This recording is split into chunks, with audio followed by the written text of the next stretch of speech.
अस्सलाम वालेकुम। आज की वीडियो जो स्टार्ट करते हैं, ये अंकल जी हैं, इनसे एक इस्लामी क्वेश्चन पूछते हैं। और हमने जो इस्लामी क्वेश्चन है उसका ये बच्चा भी मैंने देखा है, ये मेरा ख्याल है इनका पोता ही होगा। और इनसे एक चीज़ भी पूछते हैं, इस्लामी क्वेश्चन। अस्सलाम वालेकुम। वालेकुम की हाल तबीयत से ठीक है? की नाम है? अल्हम्दुलिल्लाह। नाज़र अली। नाजर अली। जी। कितनी उम्र होगी है? तकरीबन 55 साल। 55 साल।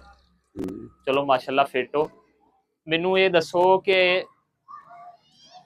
आप सल्लम दे जो दमाद थे, आप सल्लम दे ਜਿਹੜੇ ਦਮਾਦ ਸੀਗੇ जिन्हां दी शादी हज़रत फातिमा अलैहिस्सलाम नाल होई सी, उन्हां दा की नाम सी?